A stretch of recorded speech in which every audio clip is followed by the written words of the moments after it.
posted a picture and asked people what they thought this tool that I made was for rod building purposes, and I got some good guesses.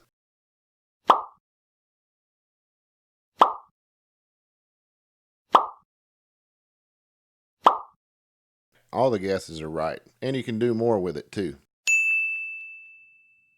The last few videos I've done were about a couple of rod building tools that I thought people would find useful. One of them was for marking the center of a rod blank, and the other one was for transferring marks from one section of a rod to another and keeping it in line with the center of the rod blank. And I'm going to use those tools in conjunction with this indexing wheel, dividing wheel, whatever you want to call it, really doesn't matter. But what this wheel will help you do is work off of your 0 point on your rod, and that would be where your reel seat is. And you'll be able to use this tool for a variety of things. You can use it if you're doing spiral wrap guides, where you're using a conventional reel on a rod, and the guides start on the top of the rod and then work their way in a spiral to the bottom of the rod at the end of the rod. You can also use it if you're into weaving. If you're doing weaves, you can use it to find different points as far as degrees go around the rod. And you can also use it for decorative wraps. You can use it for spiral wraps, or you can use it for laying out diamond patterns or any number of things where you need to mark the location of the rod at various degrees around the rod. So let's take a look at how I put this together,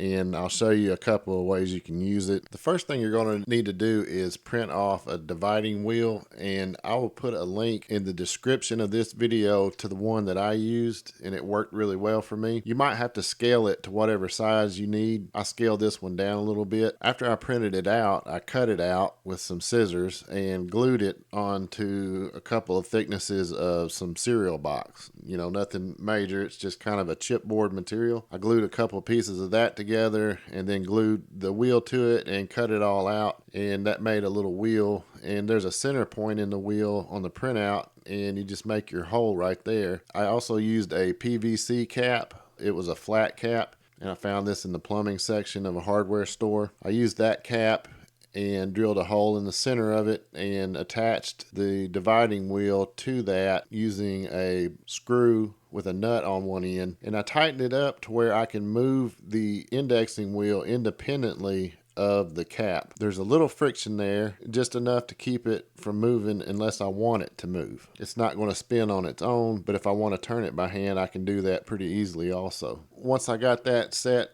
the way I wanted it, I put a drop of super glue on the nut just to keep it from coming undone as I'm turning the indexing wheel. I also drilled 3 holes around the PVC cap, and I threaded them using a tap. I used 1/4 by 20 threaded rod.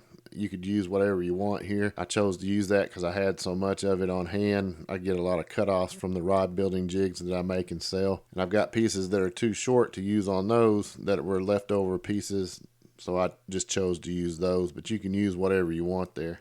I also built a pointer to use with this wheel, and it's adjustable. And the easiest way I found to make an adjustable pointer was just to use some heavy copper wire. You can find this stuff at most of the big box stores, either in uncoated wire or Romex, but you don't need a lot of it, just enough to make you a pointer of some sort. And I sharpened one end of it a little bit. You can do that with a file. I used a lathe to turn mine to a point, but you don't have to do that. Just any way you can get a little point on it there to give you a little more accuracy for your pointer. This wire is approximately 1/8 of an inch thick. It's pretty heavy stuff, but it bends real easily. Being copper wire, it's made to bend, so that gives you a lot of flexibility as far as adjusting it goes. I just used a wooden cylinder. I just drilled a hole in that wooden cylinder and made a loop on one end of the copper wire and used a screw to hold the copper wire to that little block so it won't move around. And then you'll use this pointer in conjunction with the indexing wheel, and I'll show you how you do that.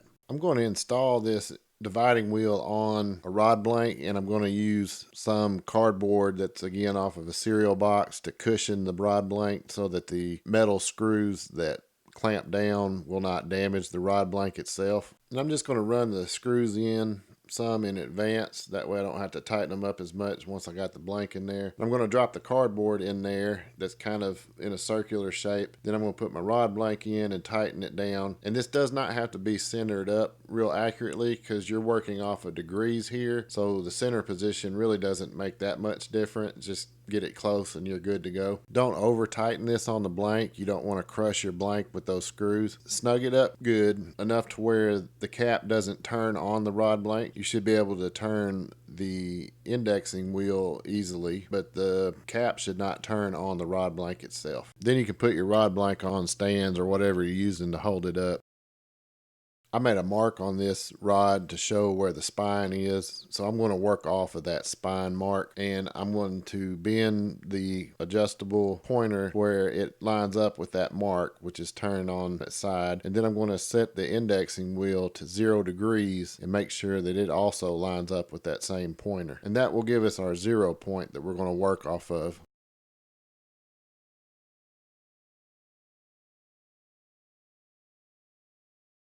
Now let's just say I'm setting up a decorative wrap and I want to rotate the rod 90 degrees from 0 to make my first marks. We're going to do, just say, marks every quarter of a turn. So you do it 90 degrees, you would do another mark at 180 degrees, another mark at 270 degrees, and that would let you divide the rod into 4 equal sections. Just by using this indexing wheel, you can make your marks accordingly where you want to put your decorative wrap. I'm using the adjustable height marker stand from part 2 of this series. I'll put a link in the top right hand corner. I'm using that stand to make these marks. And from part 1 of the series of videos, this 3-part series, I'm using the blank center marking tool to transfer my initial mark further up the blank to the end of this imaginary decorative wrap that I'm laying out here. And I'll also put a link in the top right hand corner to that video. And then you could use a straight edge, a ruler, to connect both dots and lay out your intervals for your spacing on your decorative wrap.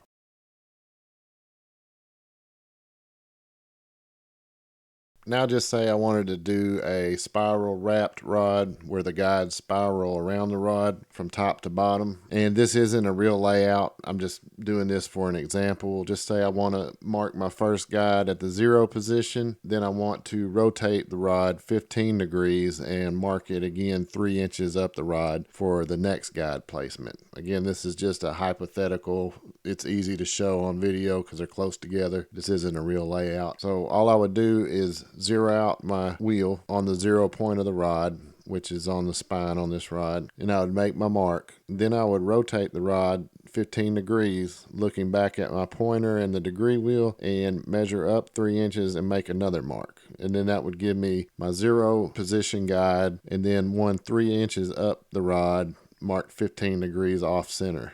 So I think that ought to give you some ideas of what you can do with this indexing wheel, dividing wheel, whatever you want to call it. It's going to be a useful tool to you if you do a lot of rod building. If not, you can probably get away without it. But I think as easy as it is to build, it's a tool that's worth having. It's not going to be expensive to make. You can make it relatively quickly, and I think it will come in handy for a lot of rod builders. So I thought I'd share it with everybody. So that's the last of the 3-part series. I hope you enjoyed it, and I will talk to you guys later.